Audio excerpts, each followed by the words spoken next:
So with no further wasting of time, I'm going to introduce Colin from the BBC, who is, I've just lost my notes, but it's Senior Content, no, can't remember. Head of Audio, Wales and the West, I just remembered.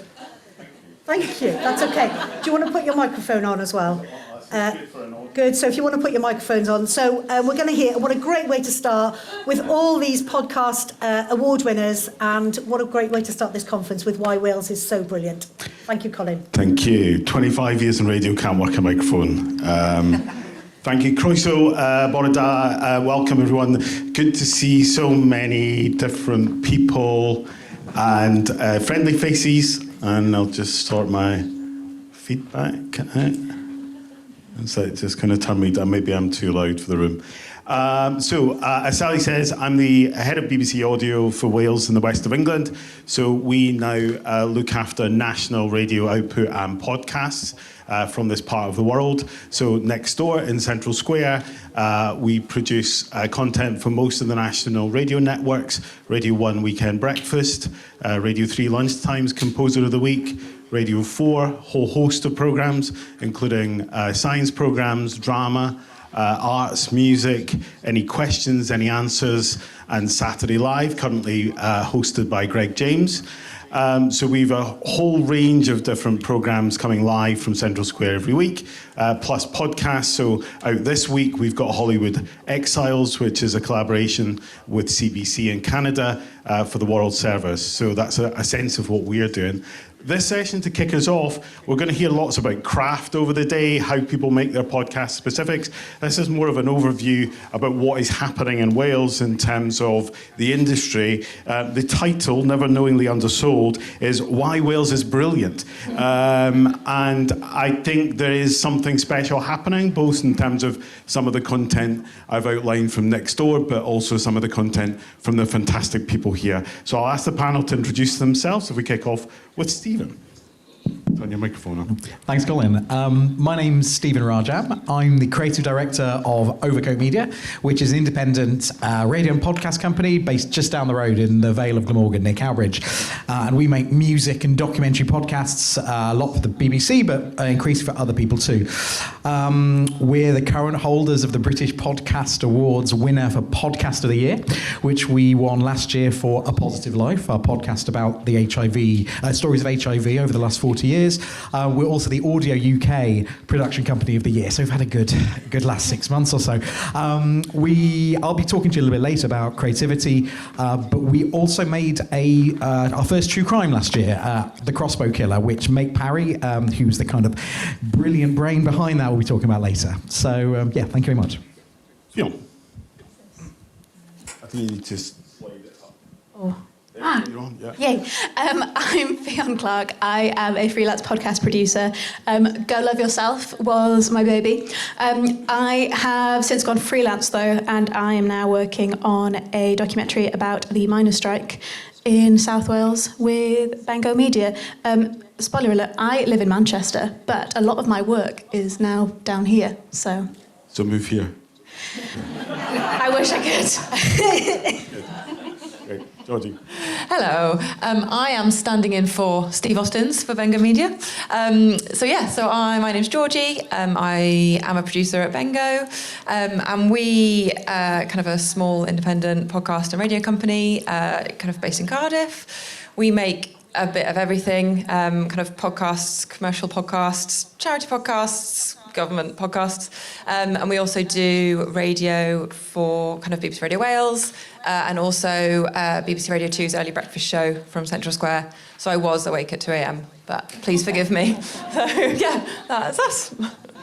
Bore da, I'm Meilir Williams, a creative freelancer, and I produce, edit, present Cwîns. I also produce a podcast for BBC Sounds called Esgusodwch, which is the first Welsh language LGBTQ+ podcast. And that's it. Hello, I'm Mary Beard. I am a professional show-off. I do not have as many impressive things to say as the other people. I talk on a podcast and Meilir does all the work for it, basically. So we are the co-hosts of Cwîns podcast. the most niche podcast, I think, out there, Welsh language review programme about RuPaul's Drag Race, which is surprising that there is quite a big audience for, which you wouldn't think, but yeah, so that's who we are. Well, podcasts would be nothing without people to speak on them, so we're pleased you do. Stop. Stephen, so you must be getting good at building shelves. It's been an incredible year for you and the company.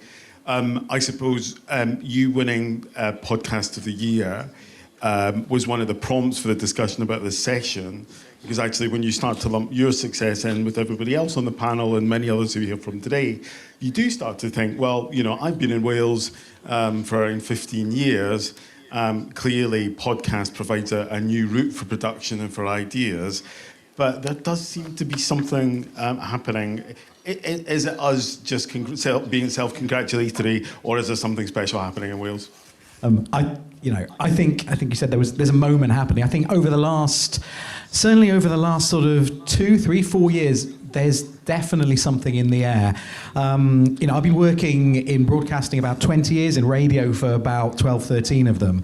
And there was always a feeling, I think, I'm sure some of you will agree, there's, but you've got to go to London at some point, or maybe Manchester, to kind of pursue your career. I think increasingly that is not the case, maybe isn't the case at all anymore. I think commissioning editors are looking to Wales because of the sort of variety of stories that we've got here.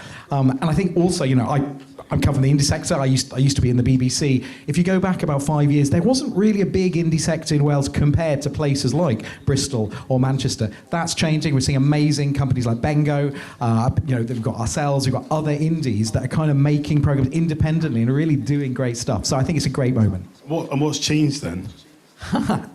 So interesting one. I think part of it is to do with pioneers, people at the vanguard, people who are willing to stick their neck out. And again, there are various people, many people in this room who've been doing that. They've been knocking on the doors and kind of getting their fists bloody with the commissioning editors to try and say, hey, in Wales, there's some amazing things. Commissioning editors at the BBC, I'm thinking particularly, sometimes have had particular views on the types of stories that can come from Wales. Some of them are in, it's okay. Yeah. But I think there's perhaps it's a slow turning of a ship, maybe, but I think maybe people in positions of power with funding, with commissioning power, are beginning to think, oh, hang on a minute, we don't just have to commission stories about Wales, from Wales. You can make an 8-part podcast about the history of HIV in the UK from a relatively small indie based near Cardiff. It doesn't have to come out of London or Manchester. I think that's a big change. Ffion, you said you live in Manchester, so you're obviously seeing different parts of the UK. Do you feel that, because you've achieved lots, but compared to Steve and I, you're relatively fresh in your career. What has it been like for you in terms of finding opportunities and making the progress you want to make? Yes. I have actually found, I think, the Cardiff media space to be much more accessible for me. I think because the Manchester one is so massive, it's where you, as a freelancer at least, it's where you even really get started with that. And I live in Manchester for personal reasons and not for work reasons. Like, for work reasons, I would move back down here. But as someone who's from Cardiff, speaks Welsh, there are a lot of opportunities here. And I find it, especially for podcasts, a lot more accessible to kind of, once you know a few people, there's a lot of people that you then have access to, and it's much easier to kind of get a feel for what's going on in the industry and find where those opportunities might be. So personally, I kind of think the industry in Cardiff is much more exciting than in Manchester at the minute. And then your experience is different again, Georgie, because you've moved to Wales and you've sort of progressed your career here. Yeah. So I moved here 3 or 4 years ago now, from BBC local radio. Ended up, my husband was like, let's go to Cardiff. I was like, I've never really been to Cardiff. Okay. Got kind of worked within the BBC Wales here, and then decided I wanted to go freelance. And just Bengo I was kind of right at the start of Bengo, and they were kind of growing and growing. And now, I work on a BBC Radio 2 show. We've worked on a podcast that's won at the British Podcast Awards. We're getting kind of BBC Sounds commissions. Bengo have just won money to help us learn how to pitch to the other big BBC networks. I can't believe that I never wanted to move to London, and I can't believe that I can do all of this in Cardiff. I think, that's incredible. I don't want to go to London. And Mary, your experience again is different because you're sort of self-starters almost in terms of your creatives. You do. What's that experience like? Because, you know, I work in the BBC, got a big machine, a lot of support, even the indies. I mean, there's people that work with them. What is it like starting a podcast and keeping it going? I mean, there'd be some weeks I would just go, I'm just going to leave it this week and not bother. But, you know, it's quite a big deal. Well, we're even more local because I do all the editing and stuff in my living room in Llanuwchllyn in Gwynedd. So, but I'm a control freak as well, so I love it. It's great because we started during the pandemic, didn't we? And what's my point? What I've found is a lot of the barriers between you and your audience have been removed with podcasting. The fact that we were able to do it all over Zoom, we still do it over Zoom, bought a microphone each, and that's where it took us then afterwards. So we just decided we've got something we want to talk about something that we're passionate about, and we found our audience, and it was fun mainly, wasn't it? That's why we started, and then we thought people want to listen to us definitely. And it was a bit like paint by numbers. We just Googled it, how do you start a podcast? And I'd do it all on my laptop at home, basically. And so it's been we just went for it, basically, and that's where it took us afterwards. And I loved what you said about the niche, because actually it's something we talk about a lot, is narrowcasting in niche the way to go. Everybody thinks, let's do something really as broad as we can. But as you say, you're not going for a mass global market, are you? No, absolutely not. And I think what's important, we got through it, we're a bit more scrappy. And the reason that we're still doing it is because we've got something to talk about. And people want to hear. If you've got enough passion or if you've got a good story to tell, it doesn't matter where you are, it doesn't matter how you get there, you'll want to listen to it. I'm an avid podcast listener. I listen to all sort of things. And listening to people speak with passion or have a really interesting something to say, it doesn't matter then, does it, what it is? So that's what I would... And also, I think sometimes, listeners outside of London, especially even more so here in Wales, Welsh language listeners, I think people can get oversaturated with London-centric podcasts or the conversations about London, and it's like there is a world outside of London. And so I think people have really responded to our work because we trust that an audience in Wales will want to listen to a broader, more, our conversations are very broad, aren't they? They're not just about RuPaul's Drag Race. And people respect the fact that we trust their audience, that they want to listen to different topics, I was at a session yesterday where we spent a lot of time talking about the death stars of major international global media companies like Netflix and others, until somebody pointed out the Star Wars stories, actually the winners were plucky insurgents. And actually there is something in terms of podcasts where actually small things can start out small but actually can end up being big hits as well. So you never know where it goes.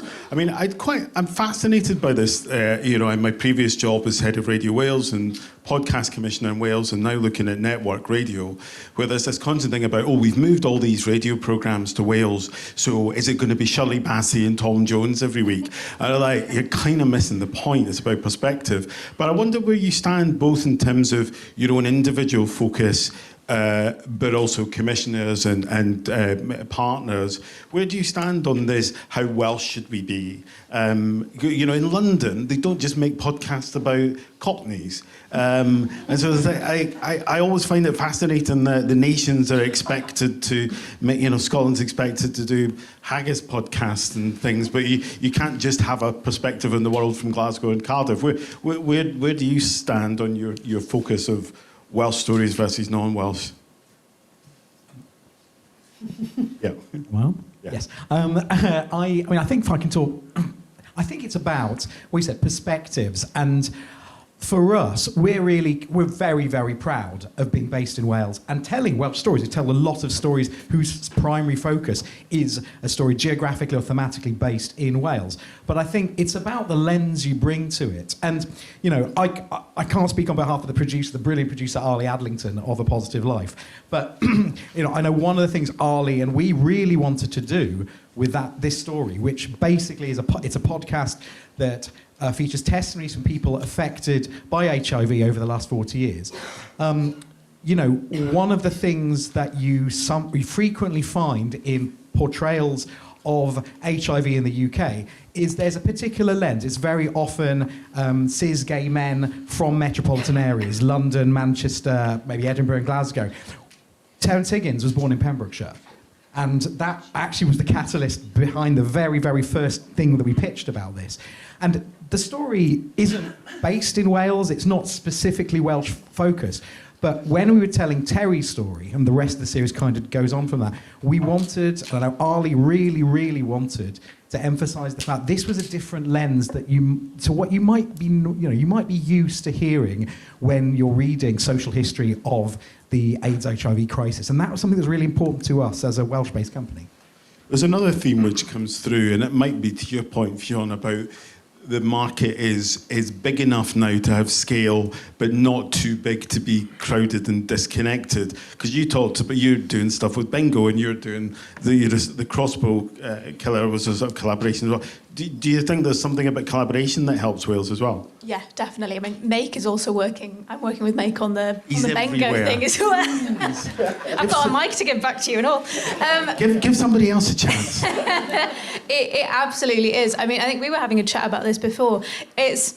I think in England, a lot of people will have started out in the BBC in London, and then because that's kind of spread out across the UK now, there's not that thing of living in Manchester. If you know one person at Radio Manchester, you can kind of get conversations with others. Whereas here, a lot of people started in BBC Wales, and so there's a lot of people who've kind of spread out from that point who will know someone who knows someone. So once you kind of know a few people, you can start having those conversations, and a lot of people work across a lot of different kind of commissions, and I think that collaboration is massive.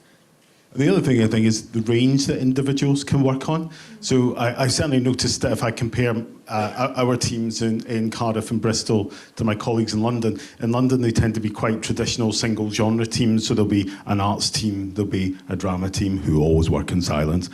Whereas now next door you've got science people sitting next to journalists, sitting next to drama people. And actually that's led us to a conversation about we are in the perfect position for those narrative podcasts because we've got drama people, we've got journalists, and then other expertise. But George, you said the same, and even just talking about your day-to-day, you're producing a live National Radio 2 programme to millions of listeners this morning, but then next. So, again, if you compare it to your previous sort of staff jobs at the BBC, which would be quite singularly focused, is there a range to indies and maybe what's going on in the market in Cardiff? Yeah, I mean, my life is a bit weird. So you wake up and do Radio 2, a live show, and then next week I do week on, week off. So next week I'm looking at, like a podcast about, I don't know, cleaning products, because that pays the bills, so like commercial podcasts. So there's so much. And what I love about kind of Central Square is I think maybe it's even a little bit of pandemic kind of life, was that it was all these teams have kind of come separately at different times, but I just go in and I can be working on Radio 2, but sitting next to Radio 4 working on a kind of like a bereavement programme, and I'm just like, this is just, it's just a really interesting place.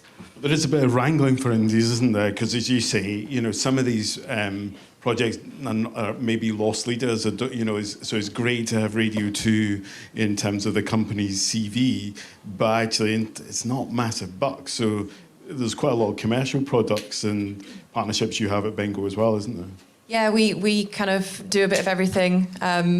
Literally, like, BBC Wales, commercial ones, like I talked about, a lot of charities, some Welsh Government stuff. yeah, we do a bit of everything, and I'm a bit involved in a bit of everything. And then Welsh language, I think, is a real benefit to the whole media industry in Wales. I mean, even if you look at the proliferation of presenting talent on national television and radio, you know, whether it be Alex on The One Show or Hugh Stevens next door, weekday afternoons, Radio 6 Music. But, you know, actually so many of those names have been developed because they've had the flying hours, I would describe it, on S4C or Radio Cymru or whatever. Do you think that podcasting is going to help that source of creativity in Welsh language even more? Thank you. Yeah, as a Welsh speaker, I was thrust onto stage at quite a young age in the Eisteddfod. So I think that if you have a leaning towards that sort of performative or maybe that sort of side of things, being pushed on stage at an early age is obviously going to make you want to do it for the rest of your life. So I think that has really had a fantastic foundation for myself anyway, as a Welsh language speaker. What about you, mate? Yeah, the same.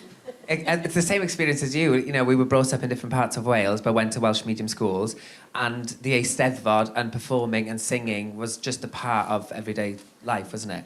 And us being show-offs, we just continued after that. So, yes, the question was... In terms of podcasting, yes, it can only help. And like I say, I think what's great about it is, as I said earlier, anybody can do it. You don't have to go through a long process or climb any ladders to podcast. Anybody can start a podcast at home. And so, yeah, again, we were dangerous because we were like, you've got a microphone, what can we do with it? Just to add something on the language, I mean, I was born in England. I've lived in Wales for the last 20-odd years. Dwi ddim yn siarad Cymraeg, ond dwi'n dysgu. And one of the things that I think is really incredible about this country, and you know, this is with apologies to people in Gaelic speakers in Scotland and obviously the diasporic communities across the UK. This is a bilingual nation. That's absolutely incredible. And that does something I think that does something for our storytelling. That's one of the things that makes this nation incredible in terms of the distinctiveness of its storytelling. Lots of people in this nation think in two different languages and will think between languages. And you can see that in our Welsh language, in our Cymraeg storytelling, but also, you know, the legacy of people, you know, English language storytellers, Dylan Thomas, R.S. Thomas, Hannah Nisa, you know, all these amazing people that Wales has always had. So that's something we should really be cherishing and shouting about. I think it's taken a little while for people, you know, across Offa's Dyke to kind of get that, but it's happening. And if I can jump on that as well, because we've got one Welsh language channel, we now thankfully have 2 Welsh language radio stations, from the BBC, many more independent radio channels obviously, but what's great with podcasting as well is it's opened the doors for many more conversations that you don't have to depend on one platform or one channel to commission or platform. So I think that's really enriched our conversations through the Welsh language. And that's also thanks to Aled, who's established a pod platform where you can find all of the Welsh language podcasts in one place, which is fantastic. So diolch, Aled. Yeah, and it's, I mean, I think there is something about storytelling as well, which is like, it's universal, isn't it? And so actually, you can be listening to true crime from the States, and you're listening in Swansea, it doesn't really matter where it comes from, it's about the story, but that's the benefit of Welsh stories travelling. But it's also good for commissioners because they've got more routes now to follow. I mean, we started, A Positive Life started out, I think, as a single half-hour pitch to Radio Wales, and we said, oh, actually, we think there's more in this, and then it becomes, you know, podcast of the year. So it gives you route. I don't know if anybody's got any questions in the last couple of minutes for the panel. I mean, I think my takeaways are definitely about the range of opportunity. It sounds a bit like a careers fair, hard sell. Think about Cardiff kids. But I think you've got people here passionate about audio, but also passionate about doing it in Wales. I don't know if anybody's got any questions to the panel. No, you're just still warming up. Well, I think the panel are around for most of the day, and some of them are involved in other sessions. So thank you to the panel, thank you to you for listening, and enjoy the day.